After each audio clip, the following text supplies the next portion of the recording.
Добрий день, друзі. Я вітаю вас. Good afternoon, everybody. Welcome to Ukraine Media Center. I'd like to remind you that we are supported by the Ministry of Defense of Ukraine and Ministry of Internal Affairs of Ukraine. And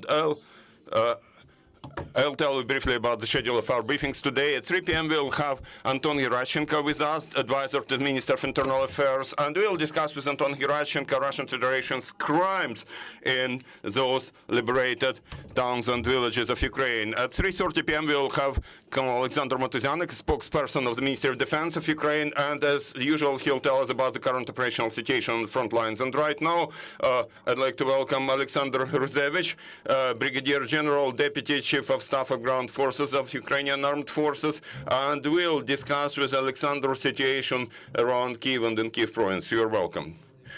Good afternoon, everybody. First of all, thank you very much for finding time to join this press conference to share information. As I already said at the previous press conference, I said back then that very soon we'll get some very nice news.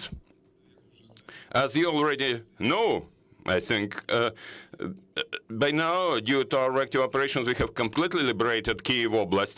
I'd like to clarify immediately, it's not because the enemy fled, but because of our active actions started last week, which destroyed all enemy's plans, say, by 200%. They tried to repeat their offensive action against Kyiv. They kept part of their forces to cover their withdrawal, but due to our decisive action, they didn't manage to do it. As an example, in Dmitriivka alone, there have been 2 tanks within an hour and a half of combat action. Our 2 tanks destroyed more than 20 vehicles, including 12 tanks. Now the tank personnel has been recommended for higher state awards by our commanders. We have submitted the respective reports. Today's situation in Kyiv Oblast is stable. The only thing we still have to do now is rocket strikes, missile strikes by the enemy. Yes, there have been fewer of those strikes made by the enemy, but there still is the threat, so one should not ignore those alerts when they're raid alerts. You should keep to the rules. If we analyze situation by district, we have successfully liberated and checked all districts in Kyiv province, and situation is completely under control of Ukrainian armed forces and other components of the defense forces. It's under complete control. Now we have been demining, checking the territories. Yes, indeed, in various districts there are no problems with telecommunications, with transport infrastructure, but efforts are already being made, and very soon all those critical problems will be resolved about food supply, about transportation. All the instructions have already been issued. By the way, in the city of Kyiv, we have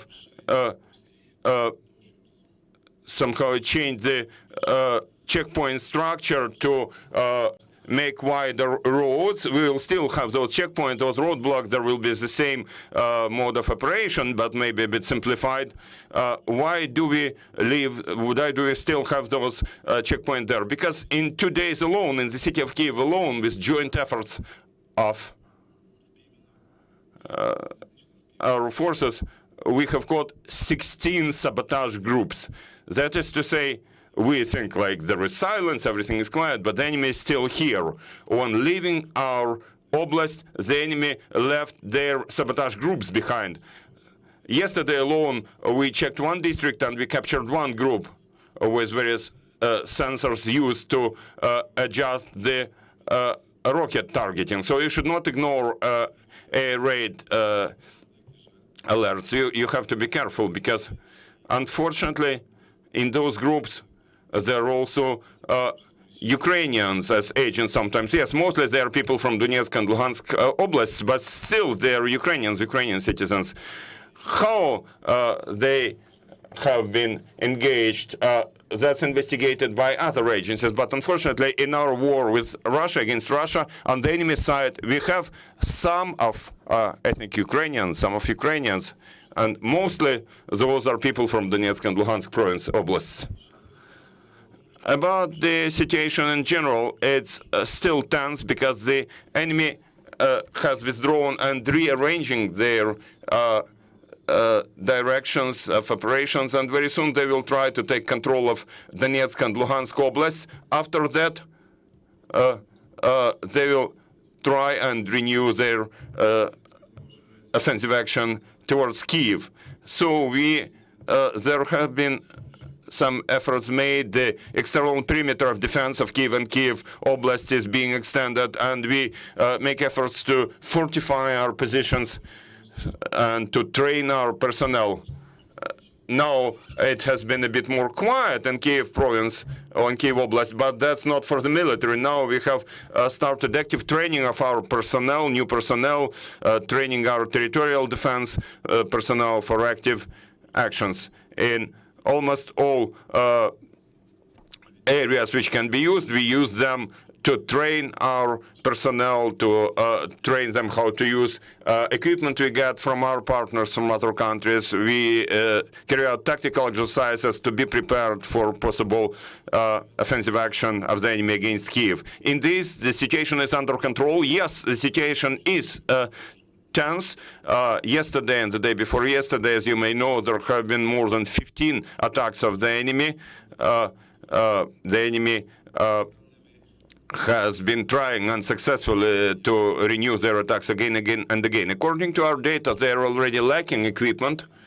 If any of you have been to those liberated cities and towns of Serpin, Bucha, Ivankiv, and Bakarev, you saw how many vehicles are left there by the enemy. Many of them destroyed, and a lot of fuel. And we also find there some parade uniforms there. So they expected to get to Kyiv in 2 days and then to have a parade here. So we can say now that we have completely destroyed their plans. We have destroyed them with heroic action of Ukrainian armed forces and other components of defense forces. They have carried out their task, first of all, to prevent the enemy from entering the city. They pushed the enemy away, pushed the enemy back, pushed the enemy away. And by the way, I would like to use this opportunity to congratulate Oleksandr Hruzevych, our commander of ground forces for defense of Kyiv. He has been awarded by the President of Ukraine with the highest title, Hero of Ukraine. The presidential decree has already been signed, and I can tell you that our commander has demonstrated all proper features like strong will, and he's used all forces to stop the enemy which outnumbered us, and we have carried out our task successfully. Believe me, it will also happen on the rest of Ukrainian territory. Very soon we'll see it. I am not to jump ahead. There have been some positive dynamics, and I think that very soon we will see some visible changes. Why? Because now we already see T-62 tanks on the enemy side, and T-62 is a type of equipment which is not just aged, but you know, it's like very old equipment. Yes, it has been modernized, it has been upgraded. They sold it to Syria or somebody, and now we already have it around our border. So the enemy has been exhausted already, and that's due to efforts of our armed forces as a whole. Now, when checking the liberated territories, we find a lot of documents which confirm that Russia was preparing for active action, for offensive action against Ukraine since long ago. Yes, they were hiding those preparations. Just for you to understand, on the working operating map, there is a complete map of the city of Kyiv, all those routes for entering and exiting. It says Ulan-Ude, but there is a map of the city of Kyiv. I don't know why they marked it as Ulan-Ude. Well, that's on their conscience, but anyway, they didn't manage to do it. So, to summarize, I would like to emphasize again that so-called Russian world, which they try to bring here, we have seen it with our own eyes in Irpin, in Bucha, in Makariv, in Ivankiv. And these are terrible things. I have already witnessed these hundreds, there have been hundreds of dead bodies of innocent civilians killed, shooted in their back of their head with their hands tied. It's not done like that in 21st century, but we see these things which just cannot be. Even when there is war, there are still some laws of war. There are international treaties, and civilians should not suffer. And the Ukrainian armed forces, if we plan some firing, some shelling, we care about local civilians, first of all. And believe me, we would never issue an order for any artillery shelling and other type of shelling, other type of fire against cities with innocent civilians. We never issued such an order. While Russian army neglects those rules. Unfortunately, it's such a pity for us, but there will be some punishment from heaven on them, and enemies will die, and we will win. The victories will be ours, not theirs, because we stand for truth and we are in our own territory.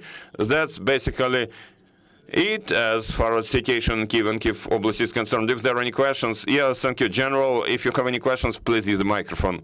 Thank you. Good afternoon. Mr. Hruzevych, I'm Arsen Symboluk from CGTN China. My question is this. Within the context of what you mentioned, like if they are successful in the East, they may try a repeated attempt to assault against Kyiv. So now you see there are civilians returning to Kyiv quite actively. First of all, how active they are, those civilians? Do you have any data? And second, what people should do and what to monitor, and when is that offensive against Kyiv possible, if possible? Well, I would like to warn, not warn, but to explain something immediately. The enemy had two strategic goals. First, to get to the administrative boundaries of Donetsk and Luhansk Oblast, and second, to take Kyiv, capital city of Kyiv, as soon as possible. And then they would put the whole country on our knees. They failed in both cases. And now the enemy rearranged their forces to get at least there. Well, if there is no success, well, there is a probability that there will be a repeated attempt of offensive action against Kyiv. We have that feeling, like there is that feeling, and we in the military have that feeling that those skills of forecasting situation is like, it's like, when playing cards, people say, I have a feeling. So we have that feeling, not just feeling, but based on the enemy's forces that we still see, we see that one of the possible variants how things will develop will be another attempt to take Kyiv. No doubt, because it will enable them to dictate their terms to look a winner in this situation. Because, in this situation, Russia is like a wolf which is in the corner, put in the corner. There are international sanctions and everything, and they're only based on their propaganda. You can see their fakes they keep disseminating. And we have data like people communicate with Russians, and Russians still believe that the Russian armed forces do some good things. They liberate somebody. But I don't understand how, say, if I enter your home with my family and I'll tell you that you live in the wrong way, you eat in the wrong way, you walk in the wrong way, then you will probably tell me, go to your own home, and I will sort out situation in my home on my own. But still they have those imperial ambitions. They try to get things back into a situation we had in the Soviet Union. But we have what we have. When when it may happen, I cannot tell you, but still there is some probability that the enemy has not finally dropped their goal of repeated assault on Kyiv. There is this threat still. Thank you. Any more questions? By the way, I'd like to add, because some of the enemy forces withdrawn to Belarus are still there in the Republic of Belarus, and believe me, this is quite a strong group of troops. They withdrew, some of them. We destroyed about 1/3 of those troops. They move another 1/3 to the east, and 1/3 stays in Belarus, in the Republic of Belarus. So, you know, from the strategic and tactical point of view, we should not exclude a possibility that they will repeat their offensive action, because if you now move all our forces to the east to defend the east, then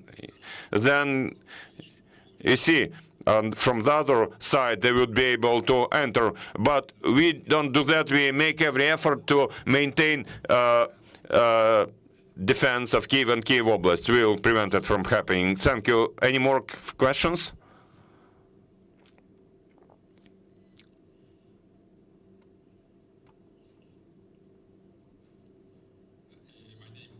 Kunisue from the Asahi Japanese newspaper.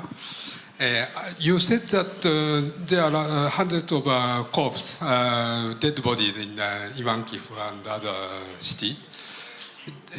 Do you mean that we will see the scene as butcher in Ivankiv or other cities? Sorry, could you repeat? Does it mean that we will see? In like butcher in Ivankiv too.